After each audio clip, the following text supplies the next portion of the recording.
ফিলিস্তিন সমর্থনে ইসরায়েলকে লক্ষ্য করে জুলফিকার ও প্যালেস্টাইন টু দূরপাল্লার ব্যালিস্টিক মিসাইল ছুড়েছে ইয়েমেনের হুতি বাহিনী।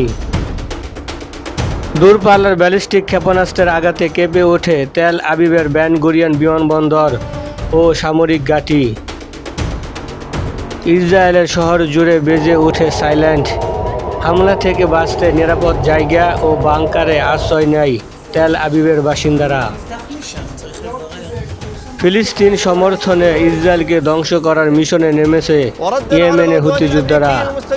ইসরায়েলের সুরক্ষা বেষ্টনী ভেদ করে হামলা চালায় হুতি যোদ্ধারা। হুতি যোদ্ধাদের ছোড়ায় একের পর এক ক্ষেপণাস্ত্রের আঘাতে ইসরায়েল জুড়ে পুরো বিপর্যস্ত হয়ে পড়ে। ইয়েমেনের হুতি বাহিনী প্রধান বলেছেন, ইসরায়েল ও মার্কিন যুক্তরাষ্ট্রের উপর তাদের হামলা সবেমাত্র শুরু।